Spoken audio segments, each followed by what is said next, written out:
সভাপতিক ধন্যবাদ জ্ঞাপন কৰিছোঁ।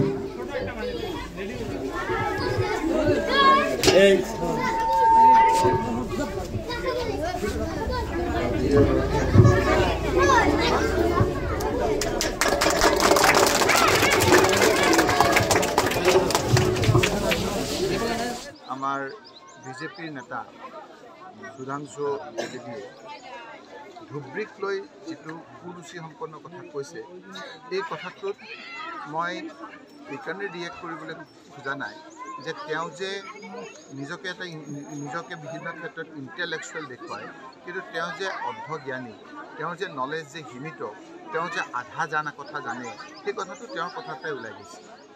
ৰাজ্যসভাৰ নিচিনা এটা পবিত্ৰ স্থানত তেওঁ কৈছে যে NRCৰ কথা ক'বলৈ গৈ কৈছে যে যদি NRC হয় তেতিয়া ধুবুৰীত দুধ কা দুধ পানী কা পানী হৈ যাব। তো এইখিনি জ্ঞান নাই যে অসমত ৰাজ্য চৰকাৰ বিজেপি, কেন্দ্ৰত চৰকাৰ বিজেপি, RGIয়ে ৰেজিষ্ট্ৰাৰ জেনেৰেল অফ ইণ্ডিয়াই NRC অসমত কৰিছে সুপ্ৰিম কোৰ্টৰ নিৰীক্ষণ।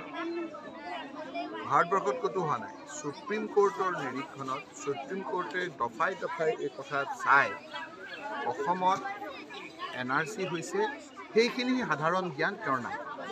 তেওঁ কৈছে যে কিয় NRC আপোনালোকে নামানে, NRC যদি হৈ যায় তেতিয়া ধুবুৰীত দুধ কা দুধ পানী কা পানী হৈ যাব। আৰে দুধ কা দুধ পানী কা পানী ইয়াত সুপ্ৰিম কোৰ্টৰ মোহৰ দি পেলাই হৈছে। এই মানুহখিনিক যিদৰে তেওঁ কথাবিলাক কৈছে, মই ভাবোঁ যে তেওঁ এজন কুৰুচি সম্পন্ন বেপ্টিষ্টেড মেন। কিন্তু আমাৰ মুখ্যমন্ত্ৰী ডাঙৰীয়াই কি ইয়াত যে তেওঁ যে ক'লে যে এখন মিনি আপোনাৰ বাংলাদেশ, সেই কথাখিনি মই ক'ব নিবিচাৰোঁ, তেওঁ মিনি বাংলাদেশৰ মুখ্যমন্ত্ৰী নেকি? গতিকে তেওঁ সাধাৰণ জ্ঞানটো নাই। NRC অসমত হৈ গৈছে, এতিয়া সময় হৈ যোৱাৰ পাছত তাৰ আধাৰত মুখ্যমন্ত্ৰী ডাঙৰীয়াই সেইটো এটা বেলেগ চৰ্চা যে ডিলিমিটেশ্যন হৈছে। ডিলিমিটেশ্যনৰ ক্ষেত্ৰত কেনেদৰে আপোনাৰ মুখ্যমন্ত্ৰী ডাঙৰীয়াৰ হস্তক্ষেপত ইলেকশ্যন কমিশ্যন অফ ইণ্ডিয়াই কৈছে সকলোৱে জানে, আৰু তেওঁৰ সাধাৰণ জ্ঞান নাই। ৰাজ্যসভাত এটা কথা ক'বলৈ হ'লে মিনিমাম নলেজখিনি লৈ যাব লাগে।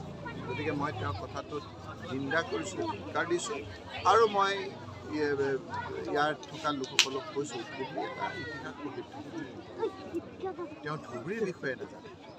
ইয়াত হস্তি কন্যা, গোৱালপৰীয়া লোকগীত প্ৰতিমা পাণ্ডে বৰুৱা, তেওঁলোকক অপমান কৰা হোৱা নাই।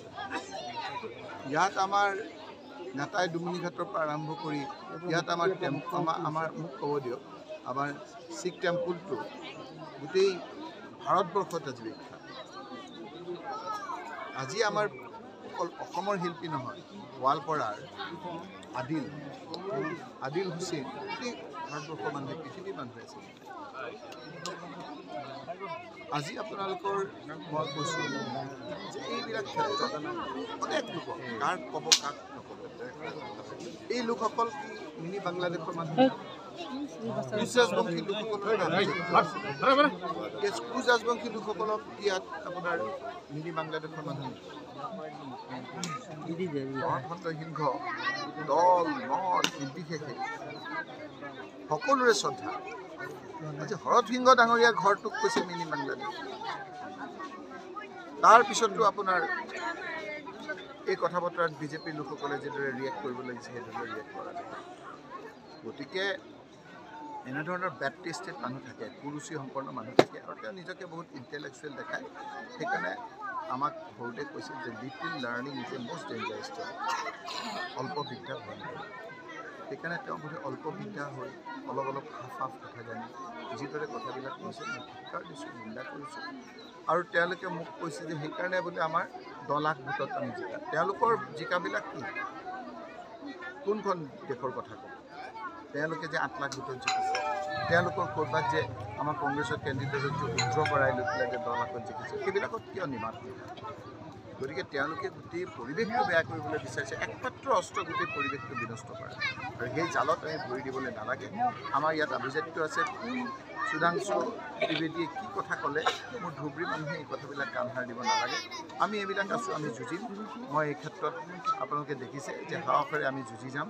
ধুবুৰী আমাৰ আভিজাত্য ঠাই, ধুবুৰীত আমাৰ ইতিহাস প্ৰসিদ্ধ ঠাই। ইয়াত আমাৰ যেনেকৈ পঞ্চপীৰৰ আমাৰ দৰগাহ আছে, ঠিক একেদৰে ইয়াত মহামায়া মন্দিৰ আছে। মহামায়া মন্দিৰ আজি খ্যাত। মহামায়া মন্দিৰৰ বিষয়ে বহুতে নাজানে। ইয়াত মহামায়া মন্দিৰো আপোনাৰ বহুতে জানিব লাগে। গতিকে এই ভোজ ৰাজবংশী লোকসকলৰ ইয়াত এটা আভিজাত্য আছিল। লোকসকলৰ আজি হৰসিংহ ডাঙৰীয়াক আজি অবৰ্তমানত তেখেতক আজি উপলুঙা কৰা হৈছে।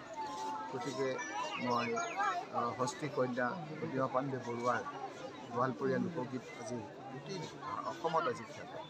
গতিকে মই তাতেই লোকসভাতে প্ৰশ্ন কৰিছোঁ, তাৰ উত্তৰো আপোনাৰ লিখিতভাৱে আহিছে যে প্ৰতিমা পাণ্ডে বৰুৱাৰ এই ক্ষেত্ৰবিলাকত আপোনালোকে তেওঁ গানত স্বীকৃতি দিব নেকি আমাৰ ৰাষ্ট্ৰীয়ভাৱে। গতিকে এই সময়খিনি তেওঁলোকৰ কথা বতৰাবিলাকে আমাক প্ৰচকিত কৰিছে, গোটেই পৰিৱেশটো বেয়া কৰিছে। আৰু বিজেপিক মই অনুৰোধ কৰিম যে লোকসভা ৰাজ্যসভাৰ দৰে মঞ্চত এনেদৰে অপবিত্ৰ কথা কৈ পবিত্ৰ মঞ্চবিলাক দূষিত কৰিব নালাগে। আমাৰ যথেষ্ট আমাৰ ইয়াৰ মানুহে দুখ পাইছে। এই লোকৰ হৈ মই তেখেতক নিন্দা কৰিছোঁ, যথেষ্ট